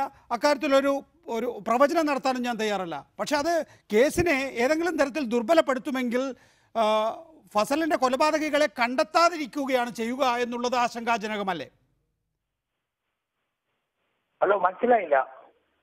അതായത് CPM-കാർ പറയാൻ പോകുന്നത്, അല്ലെങ്കിൽ അഡ്വക്കേറ്റ് വിശ്വൻ CPM-ന്റെ പ്രതിനിധി എന്നുള്ള നിലയിൽ, കാരായി രാജന്റെ അഭിഭാഷകൻ എന്നുള്ള നിലയിൽ, സുബീഷിനെ പോലുള്ള RSSന്റെ ക്രിമിനലുകളാണ് ഈ കൊലപാതകം നടത്തിയത് എന്നുള്ളൊരു വാദം മുന്നോട്ട് വെക്കും. ഫസലിൻ്റെ കൊലപാതകത്തിൽ CBI അന്വേഷണ സംഘം ഇതുവരെ കണ്ടെത്തിയ കാര്യങ്ങൾ CBI മുന്നോട്ട് വെക്കും. അവിടെ ഇപ്പോൾ അഡ്വക്കേറ്റ് വിശ്വൻ ചൂണ്ടിക്കാണിച്ചല്ലോ, 56 വെട്ടോ 36 വെട്ടോ, ആ 36 വെട്ടോ അല്ലെങ്കിൽ 36 പരിക്കുകളോ അതിൻ്റെ ചോരപ്പാടുകൾ തുടങ്ങിയ കാര്യങ്ങളെല്ലാം തന്നെയും സംശയത്തിൻ്റെ നിഴലിലാണ്. അതൊന്നും ഇല്ല എന്നാണ് പറയുന്നത്. ഇതൊക്കെ പ്രൂവ് ചെയ്താൽ മാത്രമേ ക്രിമിനൽ കേസുകളിൽ ശിക്ഷയുണ്ടാകൂ. അപ്പോൾ ഈ രണ്ട് ഏറ്റുമുട്ടലിനിടയിൽ യഥാർത്ഥത്തിൽ ഫസലിൻ്റെ കൊലപാതകികൾ ആരാണ് എന്ന് തെളിയിക്കപ്പെടാതിരിക്കുകയല്ലേ ചെയ്യുക? അതെ, അത് തെളിയണം. അത് തെളിയാൻ വേണ്ടിയാണ് അതായത് തുടക്കം മുതലേ ഞാൻ പറയുന്നുണ്ട്, തുടക്കം മുതലേ ഇതിന്റെ അന്വേഷണം ശരിയായ രീതിയിലല്ല എന്ന് ഞാൻ അന്ന് മുതൽ പറയുന്നുണ്ട്, ഒരു മാസം ചെയ്യുന്നതിന് മുമ്പ്. അപ്പൊ അത് തന്നെ അതിന് ശേഷം വന്ന ഒരു വെളിപ്പെടുത്തലിന്റെ ഭാഗമായിട്ടാണ് ഇന്ന് കോടതി പോയത്. ഇത് അന്വേഷിക്കണമെന്ന് പറഞ്ഞിട്ട്. അത് കൂടാതെ എന്ന് പറഞ്ഞു കഴിഞ്ഞാല് ആരുടെയും ഭീഷണിക്ക് വന്നിട്ടില്ല ഞാൻ ഇത് പറയുന്നത്. ഭീഷണിക്ക് വഴങ്ങുന്നുണ്ടെങ്കിൽ കോടിയേരി ആഭ്യന്തരമന്ത്രിയായിരുന്ന കാലഘട്ടത്തിൽ കോടിയേരിയോട് പറഞ്ഞു, നിങ്ങളുടെ പോലീസ് അന്വേഷിക്കുന്ന ശരിയായ ദിശയിലല്ല, അതുകൊണ്ട് ഇത് CBI ശരിയായ രീതിയിലുള്ള ഒരു അന്വേഷണം നടത്തി ഇക്കാര്യത്തിൽ പ്രതികളെ പിടിക്കണം എന്ന് തന്നെയാണ് ഫസൽ. അല്ല, ഒരു ചോദ്യം കൂടി, എന്തുകൊണ്ടാണ് നിങ്ങൾ കുടുംബക്കാര് ഫസലിന്റെ രക്തസാക്ഷിത്വത്തിൽ രണ്ട് പക്ഷത്ത് നിൽക്കുന്നത്? അത് രണ്ട് പക്ഷത്ത് നിൽക്കുന്ന പറഞ്ഞു കഴിഞ്ഞാല് മറിയു ഇന്നും ഫസലിന്റെ ഭാര്യയാണെങ്കിൽ ഇന്നും മറ്റൊരാളുടെ ഭാര്യ ഫസല് അല്ല, അതുകൊണ്ട് വികാരം നഷ്ടപ്പെടുകയൊന്നുമില്ല. അല്ല, അങ്ങനെ വികാരം ഉണ്ടെങ്കിൽ എന്താന്ന് വെച്ചാൽ ഈ കേസിൽ എന്ന് വെച്ചാല് കോടതിയിൽ നിന്ന് ഏതെങ്കിലും വക്കീൽ ചോദിക്കുന്നത് ഫസൽ നിന്റെ ആരാന്ന് ചോദിച്ചു കഴിഞ്ഞാല് എന്താ പറയാ, എന്റെ മുൻഭർത്താവുന്ന കോട്ടെ ഫസലിന്റെ സഹോദരി, താങ്കളെ പോലെ തന്നെ രക്തബന്ധമുള്ള ഒരാൾ കൂടി ഉണ്ടല്ലോ മറുപക്ഷത്ത്. അതെ, അതിന്റെ ഒരു വശത്തുണ്ട്. അത് എന്തുകൊണ്ടാന്ന് വെച്ചാല് മറിയു പറഞ്ഞാൽ അതിനനുസരിച്ച് ആടുന്ന ഒരു ബംഗ്ലാവുണ്ട്. അങ്ങനെയാണ് എന്നാണ് താങ്കളുടെ വിലയിരുത്തൽ. Advocate Vishwan, V Rajesh, Abdul Sathar, P Jayarajan, Abdul Rahman, advocate P Premarajan, നന്ദി ന്യൂസ് നൈറ്റിൽ പങ്കെടുത്തതിന്. നാളെ വീണ്ടും ഇതേ സമയം. നമസ്കാരം.